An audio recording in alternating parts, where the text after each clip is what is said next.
This is just props. I'm speechless with that introduction. But good morning, everyone. Yes, I'm so blessed to be here. Are you blessed to be here?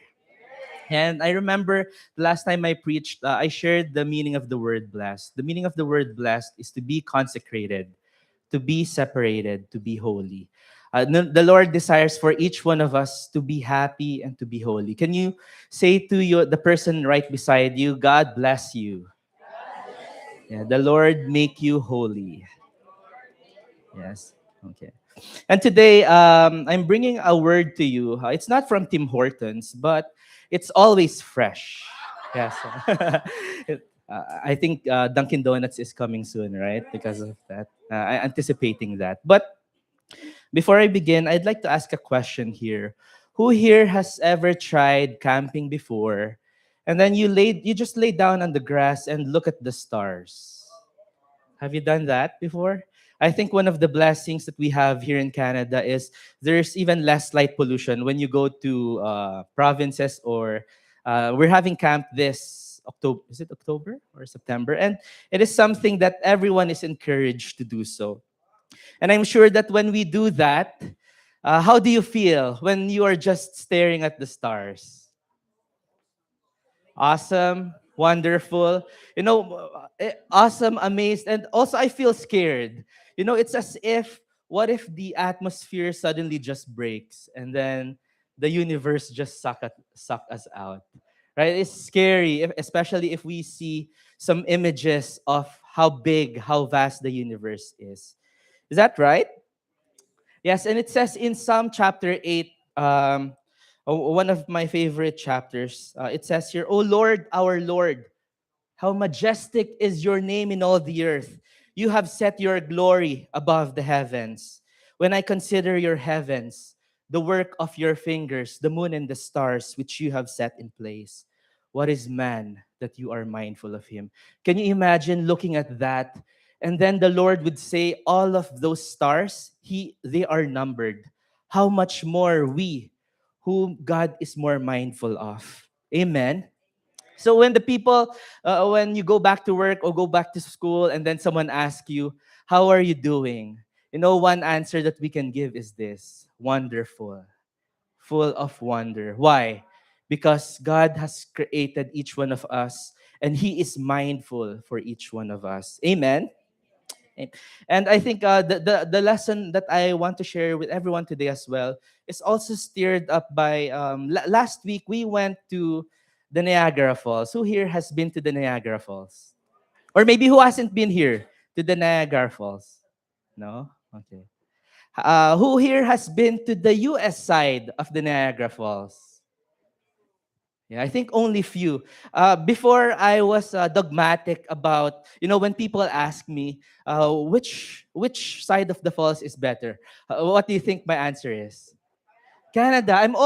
I've always been so convinced of that. Why? Because our view is so big. But you know what? Last week, I had this paradigm shift. The paradigm shift is this: it's as if before, maybe you didn't know that your eyesight is poor. And now suddenly someone gave you an eyeglasses. What happens then? Everything becomes clear. And I had that experience last week. I was so convinced that the Canadian side was beautiful.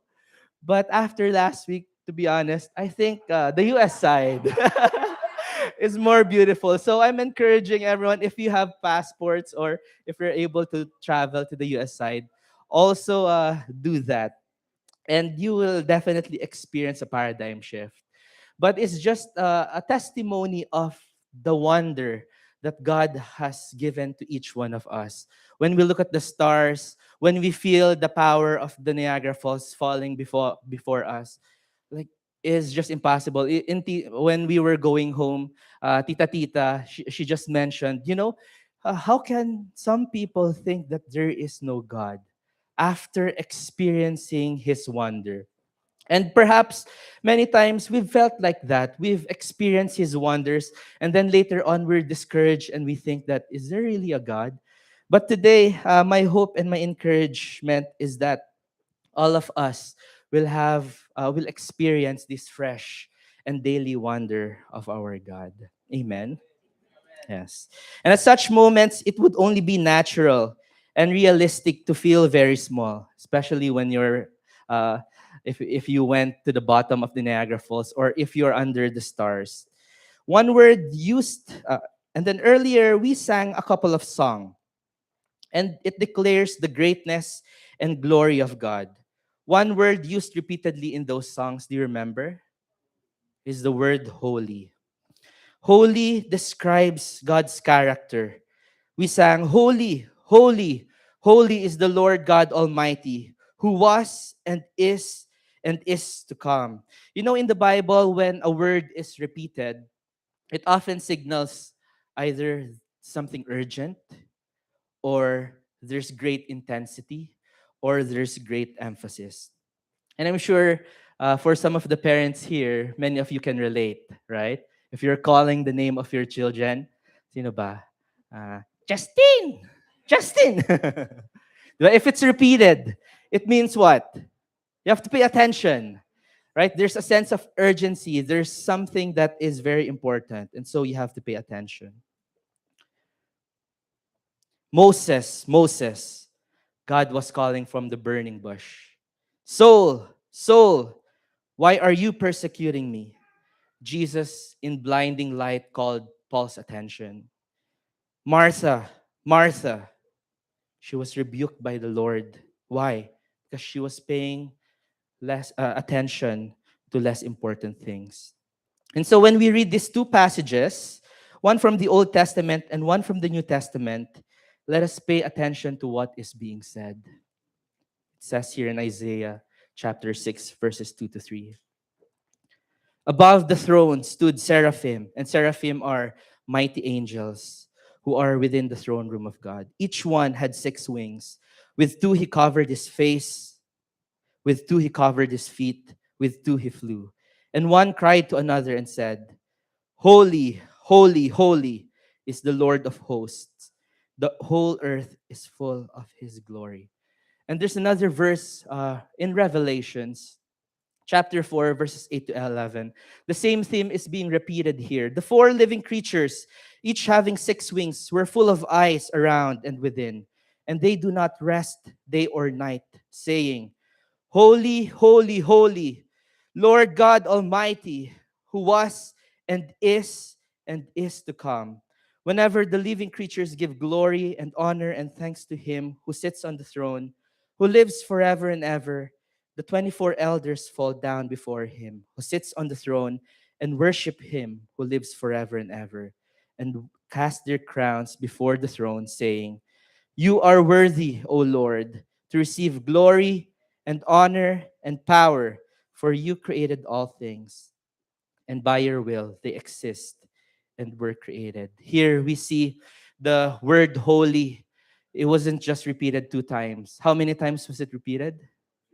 3 times. It means much more intensity, much more gravity. In English structure, this is superlative in the highest level. Di ba? Parang greatest, the best, or super duper, ultra mega, hyper, extra, magna, over. And the angels mean that God is absolutely holy. He is holy beyond comparison. And have you thought of this? Why were the angels declaring holy, holy, holy? And then it says there, day and night, without rest, they say that holy, holy, holy. Have you ever um, asked that question? Or even when we sing Christian songs, why are some words repetitive again and again? Have you asked that question? You know, I think the answer in this verse is this. What were the angels doing? They were circulating the throne room of God. And imagine they see God, and then in awe, they said, Wow, holy, holy, holy. And then they circled again. And then they see, they have a paradigm shift. They see another angle of God. Holy, holy, holy. And then they circle again, and then a new perspective, a new character of God. Holy, holy, holy. It's just like maybe for those who are what do you call this? Not emotional, but who loves their family, who loves their wife or their children. Every time you see a new characteristic or a new attitude or something new from your children, what do you feel? You feel love, you feel this awe, you feel this compassion, you feel this care. And in the same way, this is how the angels were responding. Every time they see a new picture of who God is, they are just in awe of that wonder. Each time they look at God, they get a brand new, a fresh revelation of Him. Wow, that's amazing. And can you imagine this has been going on for from eternity past and even forever and ever? Do you think we can ever exhaust the glory of God?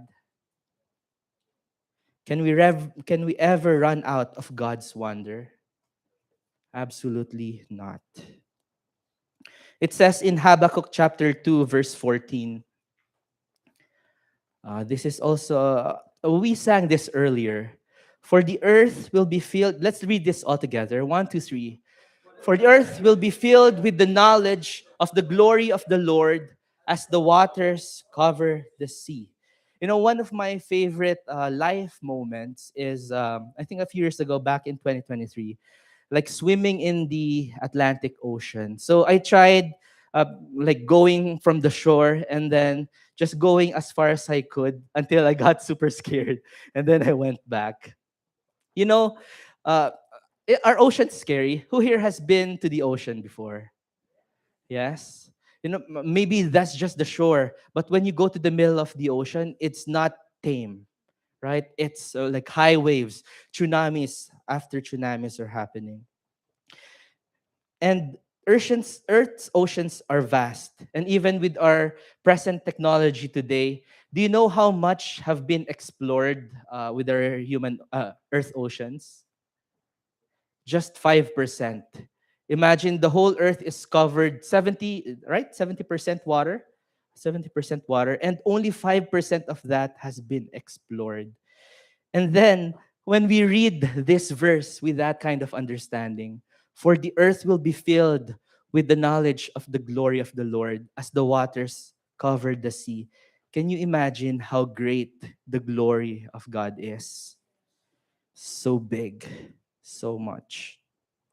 Now, what's the significance of all this? It is that God has created us so that we can enjoy Him and all His wonders. Who here loves nature? Yes, I think we've been so blessed here in Canada.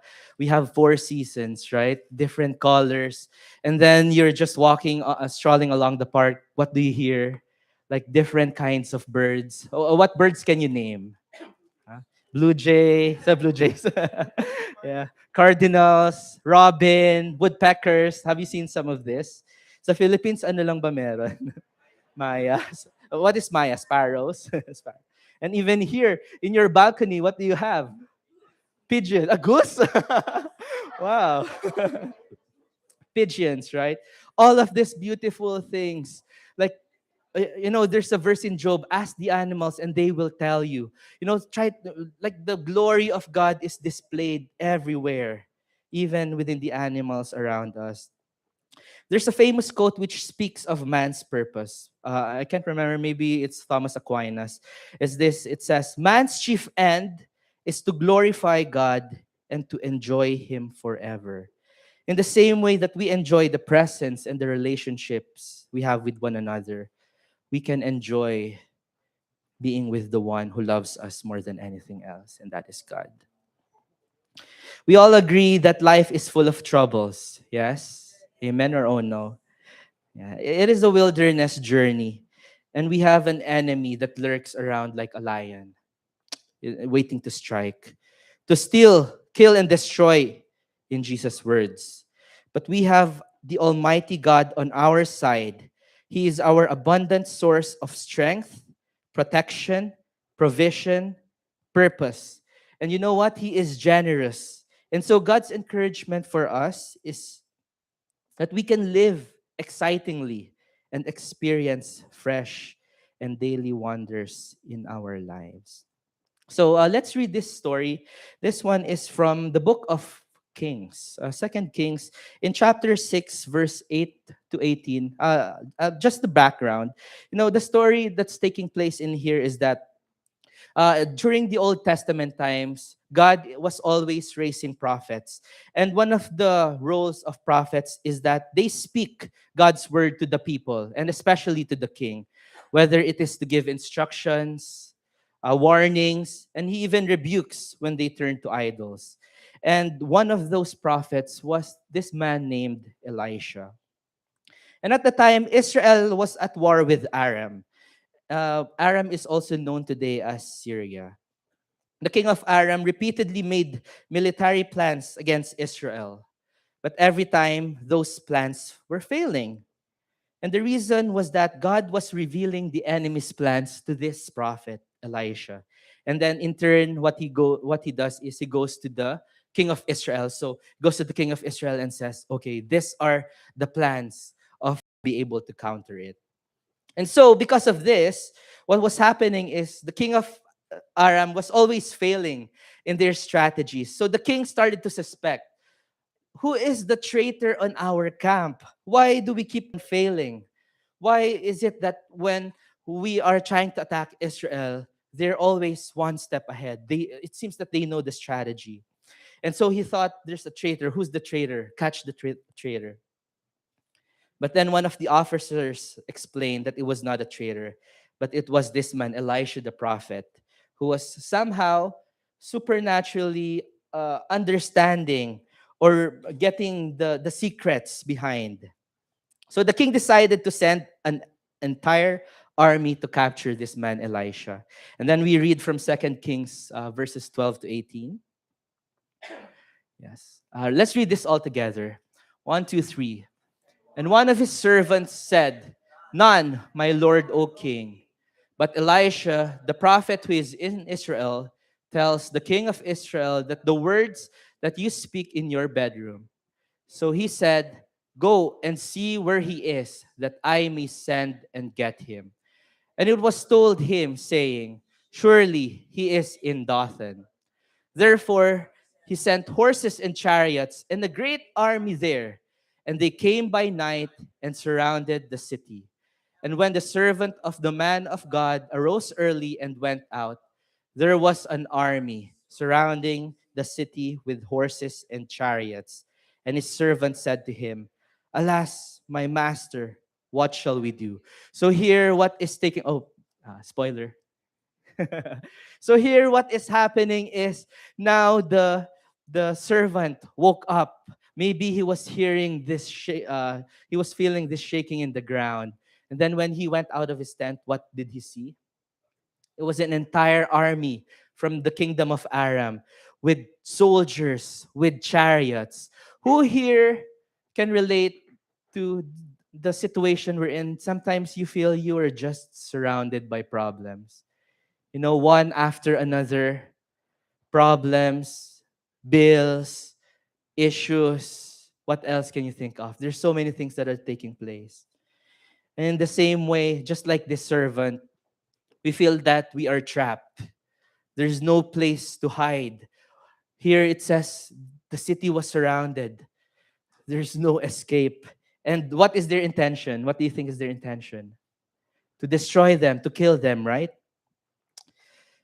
And so he ran to his master Elisha. "What shall we do?"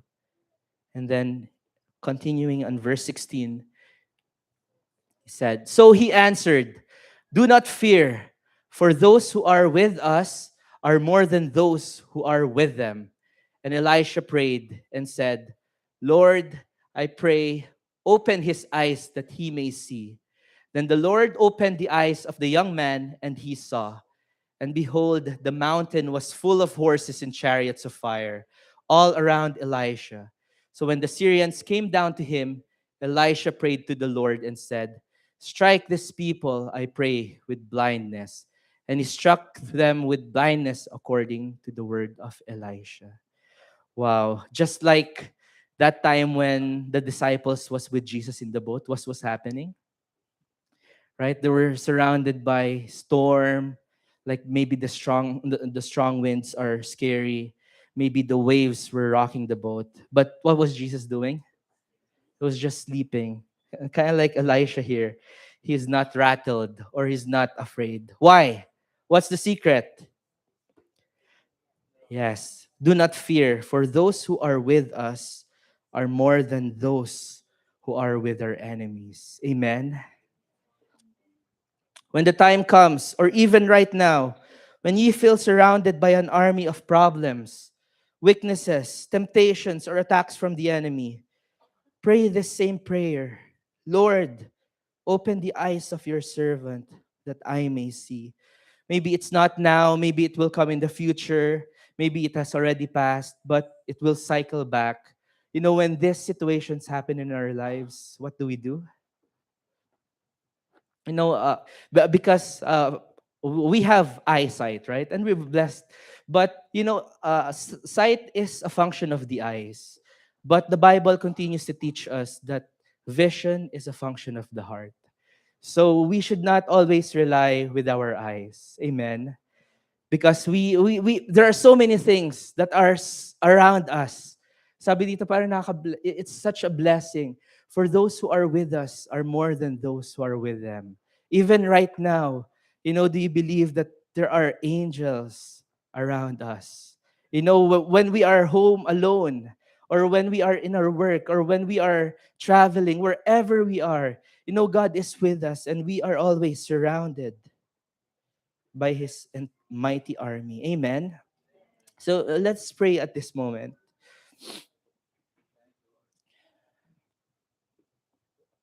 Yes, Lord, we thank you for the testimony that you have shared to us, even when you were with your disciples, even when Gehazi, the servant, was with your prophet Elisha, that though they are surrounded by troubles, by army that is threatening to kill them, Lord, you were not afraid because there is much more with us. You are for us. There is much more, Lord. You are stronger than the enemies that surround us. So I pray, Lord, that your people, regardless of what situation they are in, Lord, hopelessness or fears, Lord, of their circumstance, I pray, Lord, that you would open our eyes, that we may see, Lord, that you are with us and you are greater than those that are against us. We pray all of this, Lord. In Jesus' name we pray. Amen. Fill us with wonder as you open our eyes to see that you are with us. Now, there are so many wonderful stories like this of people of God having their eyes opened, having this paradigm shift. Do we want this in our lives daily? Yes? No? Yes? If we are with the Lord, just like Elisha was, our lives will never run out of adventure. Maybe for Elisha, this is simple. This is an adventure. Now he gets to witness how God will act once again. Every situation becomes an opportunity to trust Him, to know Him more, and to experience His abundant mercy and grace. But for now, what concrete steps can we take to truly know that He is with us? Do we want that? Do we want to know, okay, Lord, I want to know you.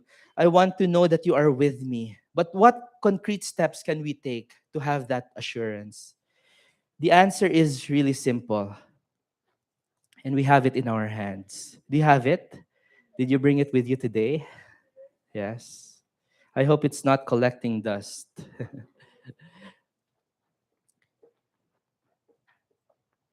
God's word. Jesus emphasized this when he said, man does not live by bread alone, but by every word that proceeds out of the mouth of God. So, emphasis on this. We need to read his word. Let's say that to ourselves first. I need to read his word. Yes. And then tell that to the person sitting beside you. You need to read his word. Do you want a fresh and daily wonder of God? We need to read his word. That's step one. God did not intend for us to be bored in our walk with Him. Maybe some of us here, you know how we've joined the Step Up Challenge, right? And I think some of us are just doing this, right, to so that their steps will accumulate. You know, that's boring. You know what? It's a wonderful thing to go outside, or I think some of us are doing these things during work, right? Gulat ka na lang, ang dami bigla. But the Lord did not intend for us to live monotonous life, to just sit in these seats and then hear what's being preached in the pulpit, enter on one ear, leave on the other. What else? And then we go home and then we go to our work and then maybe go to our school and then repeat again. The Lord did not intend for us to have this boring or monotonous life. God's word is full of mysteries waiting to be discovered by those who read it. And we can do it even when we're not together here at church. Amen. There's a Proverbs written in chapter 25, verse 2. It says here, it is the glory of God. Let's read this all together. One, two, three. It's the glory of God to conceal a matter, but the glory of kings is to search out a matter. Do you recognize what is that image? Yeah, it's a microscope. And who here has experienced looking through a microscope before? How can you describe what did you see? Yeah. I think last time when we went to Europe, we went to a science museum and they're full of microscope. And the it's actually a zoo, but it's a zoo for organism. It's called Micropia. And you know, it's amazing because you know, in just a small building, there are so many organisms. And we see how what a bed bug looks like, what a tick, what the end of a needle is, what's in the tip of our toothbrush. You know, it's full of different organisms. It's funny. It's amazing. But you know, are those visible to the naked eye? No. What happens is we have to look through this microscope, and there you see not just like what we saw earlier, billions of stars. There's billions of organisms right now in your mouth, in our spoon, in our plate. You know, all of these are invisible, but we cannot see it without a microscope. In the same way, you know, there are so many things in God's creation that has been hidden, that has been concealed from our human eyes. And it is God's glory to hide those. But what does it say here? It is the glory of kings to search out a matter. Do you want to be a king or queen? Yes, search out these matters, these hidden mysteries that God has given in our surroundings. Yes, during Sunday services, Bible studies, or conferences like the NAC, right? We can learn and discover new things together. But the vast majority of the time, we are not gathered together, right? Do we, or nor do we always have someone beside us to read and explain the Bible to us. Imagine being adult and still being spoon-fed. Can you imagine yourself? Yeah, for children that is cute. But for adults, that's acute. Are you cute or are you acute? Yeah. And unfortunately, even if that is true, if that is true to you, you would be missing out in so many different food, right, that you can taste if you are always dependent. And in the same way, spiritually, we must desire and learn to feed ourselves with spiritual buffet. Who wants a spiritual buffet? Yeah. At first, it may take discipline, but eventually we will delight in it because, as the Bible says, in His presence there is fullness of joy. So don't ever think that reading the Bible is boring. Maybe in the beginning there will be struggles, but you know what? It is a joy. There's so much treasure to unpack. And in these moments alone with God, we also learn to pray. I think that's why sometimes, many times, we're scared to pray, right? Because we don't know what to say. But when we start from the Word of God, we know we will understand the mind of God and we will learn. Naturally, it becomes a conversation. God speaks to us through His written word, and we speak to Him through prayer. Now, after step one in living so that we can experience a life of wonder, read His word. So say that again, read His word. Yes. And now, after we read and meditate on His word, what do we need to do?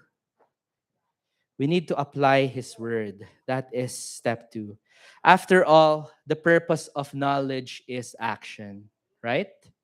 Can you say that to the person beside you? The purpose of knowledge is action.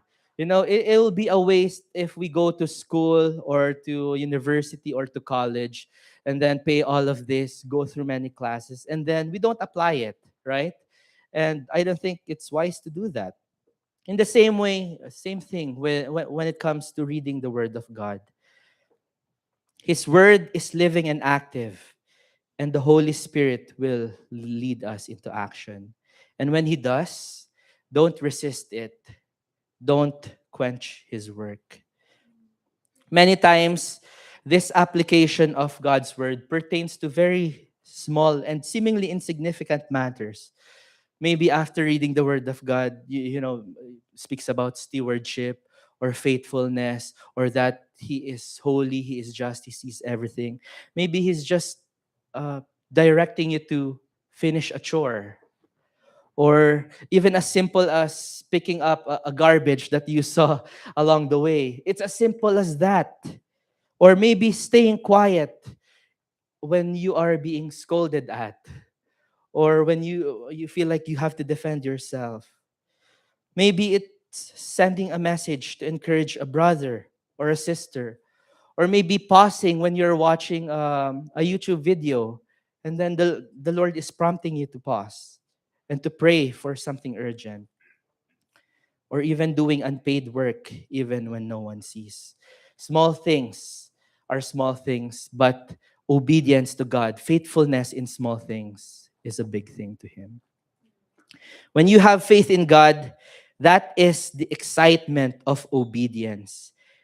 We discover later what God had in mind.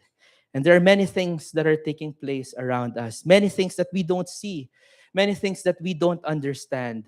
But later on, we will understand them. There are many verses in the Bible that says that, right? Now we only see in part, we know in part, but then we will know fully. And so everything that maybe are unseen to us or we don't understand, but God is directing you, is leading you to do it. And later on, we will see, just like a plant that is taking root, right? We don't see it now, but later on it will bear fruit. So if we desire to live a life full of wonders, what is step one?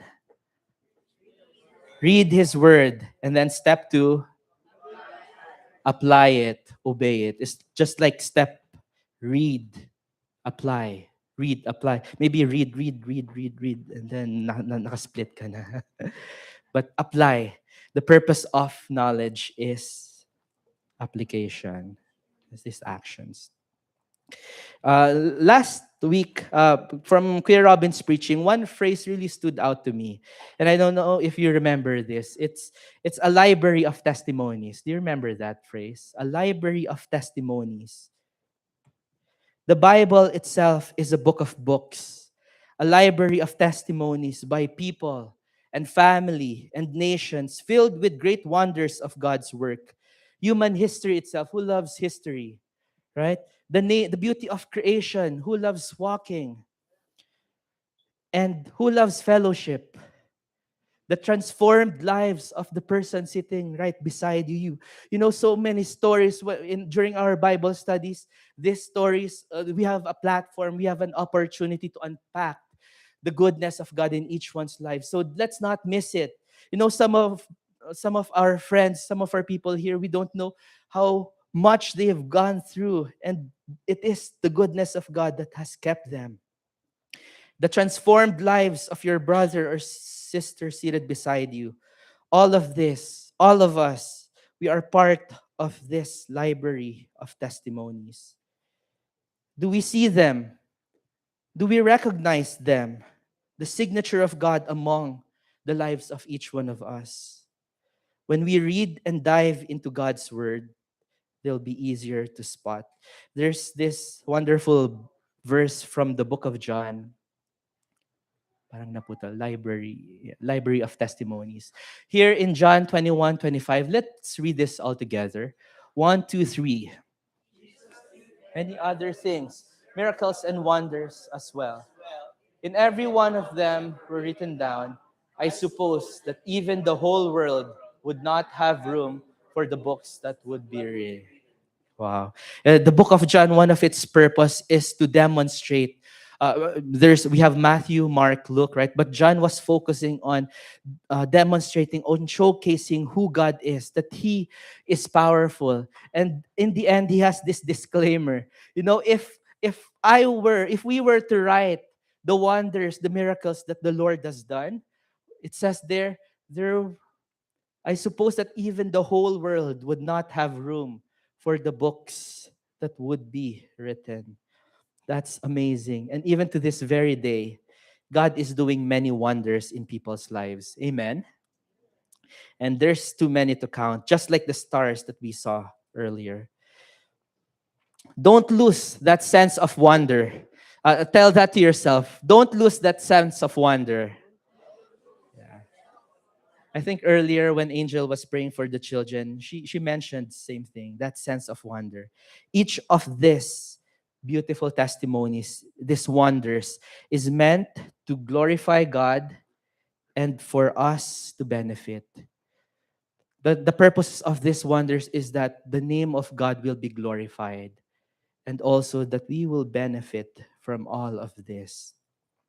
I would like to cite some examples from this library of testimonies.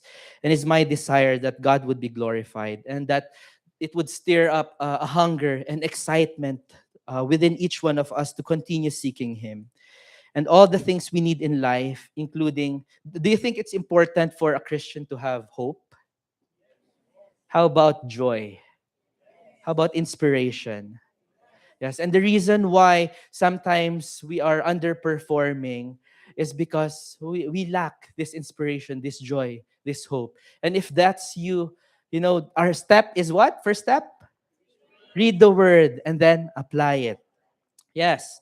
Okay. So let me start with something very personal. Back in 2019, this was during the time that Jella and I were preparing for our marriage. And I think there are many in here that are all also in that stage. She was back in the Philippines, and I was right here in Canada. And the Lord knew, I think definitely the Lord knew that I needed encouragement at that time. Why? Because long distance relationship is difficult. But one of my favorite reflections, even during that time, is this chapter in Psalms, which always makes me expectant that God can do something. Let's read this from Psalm 139. I can read this. Actually, it's been cut off. I'll just read this and understand these words. It says here, "O Lord, you have searched me and you know me. You know when I sit and when I rise. You perceive my thoughts from afar. You discern my going out and my lying down. You are familiar with all my ways. Such knowledge is too wonderful for me, too lofty for me to attain. How precious to me are your thoughts, O God. How vast is the sum of them. Were I to count them, they would outnumber the grains of sand. When I awake, I am still with you." Here it says, the thoughts, the precious thoughts of God for each one of us is so great, so numerous. Now, one day, coming from work, I was holding this book. Yes, can you see this? Who here has read this book before? Yeah, The Meaning of Marriage, Timothy Keller. And Jella and I were started reading it separately. And One day I was coming home from work and I was reading it on the subway. And then I got off Islington Station and I started lining up for bus 101 Express during that time. And I was at the end of the line. I was at the end of the line, and the bus started to arrive, and I spotted something that is very familiar. It's another person who was holding a white book in his hand. So I think he's so very far, maybe just like that green item, but maybe twice. That's how far I am from that person. But I wasn't certain what this person was holding. So I thought to myself, this is interesting. I'd really like to confirm, but because it was rush hour, what do you think? Right? It would be improbable for me to get to that person. But the opportunity came. Okay, I was able to get on the bus, and as expected, it's very tight. So I started to go through the people, weave through the people. But guess what? There was one empty seat. Do you know where that seat is? It's right beside this person. So I was nervous. I know the Lord wants me to talk to this person because that has happened many times. Uh, I was praying, Lord, give me courage. How can I initiate the conversation with this person? And then I just started to tap him. And then I opened my bag and said, "That's an interesting book." And then I pulled out the same. And he was reading the same book. He has the same book in his hand, The Meaning of Marriage. And that gets me excited, of course. But okay, I think he started to get excited too. Like, okay, which chapter are you in? I think I never finished this book. I was only up to 115. I was so amazed by that encounter. But then he started to introduce himself. His name, you know what his name is? His name is Benjamin. And so I said, you know what? You know what my name is? My name is Dan Joseph. We are brothers. And then he was so shocked. Like, he was so, really? And then we started giggling. It's as if, we have been akin to each other. We know each other for a long time. And so we started to we started to ask more questions about each other, even pertaining to the book. And then I asked, what's your motivation for reading the book? And then he said, oh, yeah, I'm about to get married this year. And then, oh, yeah, I'm also getting married this May. And then I said, but my fiance is not here with me. We're in long distance relationship. You know what he said? Oh yeah, I'm also in long distance relationship. And then, oh, okay, so it's so creepy, right? What a coincidence. It's amazing, right? And then he said, actually, I'm getting married this May, but it's just going to be a small wedding because we're going to have a bigger celebration next year on January.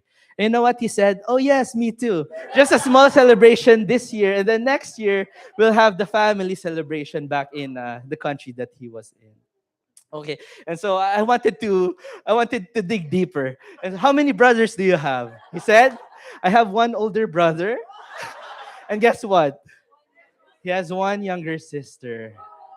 That situation. His name is Benjamin. I can't remember his last name. Okonwo, something like that. But the Lord knew that I needed encouragement, and I'm sure during that time he was so encouraged as well. It's very memorable. In science, you call this specified complexity. It means that there is so many factors that could happen, but it happened specifically to you, and it is by intelligent design. It is by God's purpose. And for each of our lives, there are so many specific complexities. God is working in each of our lives, and He is working uniquely. Amen.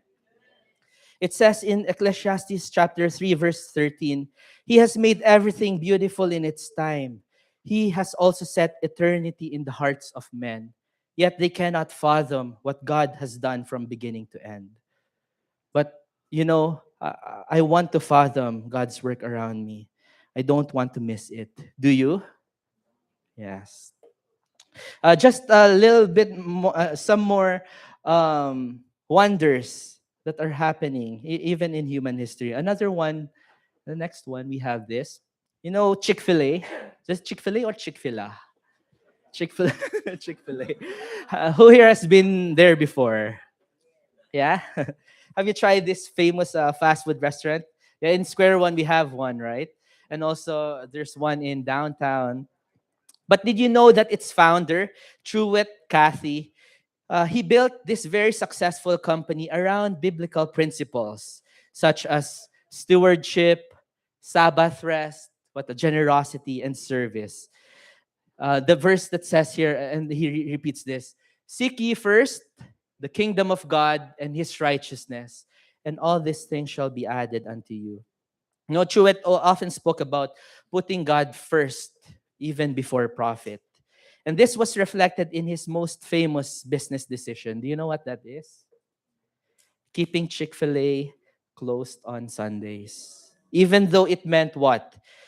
Sacrificing a significant amount of potential revenue, right?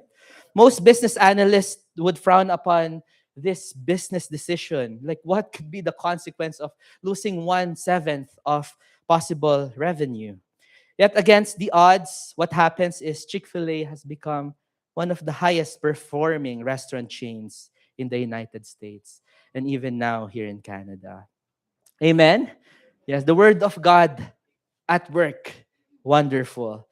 Next one, we have who here? I think we have a nurse. We have some nurses here who works in psychiatric wards, right? Or even psychology or the study of the mind. And here, modern psychiatry and psychology have discovered that good humor and laughter truly improves overall health. It is in many ways a prescription for a healthy life. Amen. Do we agree to this? Yes, Proverbs 17, verse 22 says, "A cheerful heart is good medicine, but a crushed spirit dries up the bones." That's why our fellowship, our gathering together, not only Sunday after Sunday, but even within the week, we are encouraged to do that, to laugh together, to enjoy things together. Why? Because this is good medicine. Brain scans or MRI studies have shown evidence supporting this truth. Who here who is the best joker, do you think? Yeah. Not the best. Humor and laughter can trigger the release of chemicals in the brain, such as endorphins. This has been written long, long time ago, and modern psychiatry and psychology are just catching up to these biblical truths. Next one, medicine.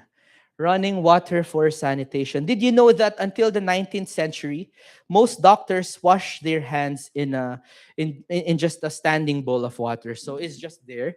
So they treat one patient, and then what happens? They wash their hands, and then they go to another patient. Do you think that's dangerous? Yeah? Yeah, it allows contamination to remain and spread to their next patients. For example, in some maternity hospitals, a significant percentage of expectant mothers died from childbed fever. It's a deadly infection contracted during or after childbirth. After that time, the existence of microscopic germs was not yet fully understood. But we read here from Leviticus 15:13. Who knows where you can find Leviticus in the Bible? You know where it is? How, what's that? Genesis, Exodus, Leviticus. So it's the third book in the Bible. But what does it say there? "And when he who has a discharge is cleansed of his discharge or sickness, then he shall count for himself 7 days for his cleansing. Wash his clothes and bathe his body in running water, then he shall be clean." It sounds to us now that it's just common sense, right? But just 100 years ago, it was not common sense. Many people, even during wars, We know that a lot of people have died in wars, right? But I think 80% of them, they did not die of bullets or enemies' weapons. You know how they died? Sickness, infection, all of that. Here in advance, Leviticus has shown knowledge. Next one. And this one maybe is we're not familiar. Oceanography, secret paths of the sea. Did you know that beneath the surface of the oceans, there are powerful and vast currents that move like hidden rivers within the sea? Who here remembers the movie Finding Nemo? You remember that movie? In the end, when they were on their way back to where they started, what did they do? No, they rode this current. And what were the animals that were in? Yeah, sea turtles. Yes, those were not known before. But in Psalm chapter 8, verses 6 to 8, and we read this earlier, the beginning part. But at the end of that chapter, it says here, you made man to have dominion over the works of your hands. You have put all things under his feet, all sheep and oxen, even the beast of the field, the birds of the air, and the fish of the sea that pass through the paths of the sea. Imagine there's just a small phrase. What do you see there? The paths of the seas. Just those small phrase has inspired an oceanographer, an ocean navigator to look for these paths of the sea, and he has discovered it. Now, modern oceanographers learn to take advantage of these natural ocean rivers so that they can shorten travel time and improve navigation routes. The glory of God is displayed, and also because of these discoveries, we benefit. Amen. And there are many more fields of knowledge. Like right here, there are archaeology. What else can you think of? Chemistry, astronomy, language, mathematics, all of these fields of knowledge where the wonders of God have been and are continually being discovered. All of this authenticate that God says about what God says about who He is in His Word. And we really do not want to miss the excitement of learning or participating in it. So let me conclude with this last wonder: truth. Jesus is our Savior and Lord. As we read God's Word and meditate on this and apply this on our lives, we get to discover more of who God is. He's our Creator, He's our Father, He's our Savior, He's our friend, He's our helper, He's our healer, He's our fortress, He's our banner. All of this that we need day after day after day. And He loves us fearfully and wonderfully, creating us to have fellowship with Him. And even after we have strayed so far from Him because of our sins, that we rebelled against His guiding words, yet the Word of God says He remained faithful and He came here on earth to seek and save our lost souls. From Genesis to Revelations, every story points to Him, to Jesus. His wonderful plans are being revealed. But the revelation of who He really is, the greatest wonder we can ever experience, and even better wonder than seeing Niagara Falls or maybe discovering the cure for cancer, a greater wonder that we can experience will not be complete until we humble ourselves, call upon Him, trust Him, and obey Him. So in Psalm chapter 90, verses 14 to 16, He says, because He loves me, says the Lord, I will rescue him. I will protect him, for he acknowledges my name. He will call on me, and I will answer him. I will be with him in trouble. I will deliver him and honor him. With long life, I will satisfy him and show him my salvation. Here, the Lord is saying, He will save us. But did He stop there? No, He said, with long life, I will satisfy him. Do we want satisfied lives? And this life is not just the life here on earth. This life is for eternity. Have you pictured living a life for eternity? Or maybe have we compartmentalized our mindset to just living here on earth? That's why when Tita Tanet, they'll be coming this summer. Even at her age, how old is Tita Tanet? Oh, 70s or like she's always inspiring people to learn more.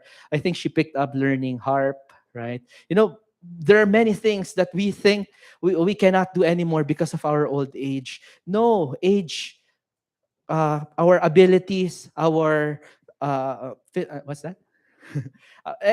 Anything, any physical or like eh, some of this book. There's a blind person was still able to accomplish so many things. So like yesterday, there was a start for FIFA, right? I think one of the singers there. Have you seen that? Andrea Bocelli. Yes, he's blind, but he's one of the best tenor in the world. And during his mother's pregnancy, they thought of aborting him. But what could have happened if he was aborted? And even in his blindness, was he limited in pursuing his dreams, in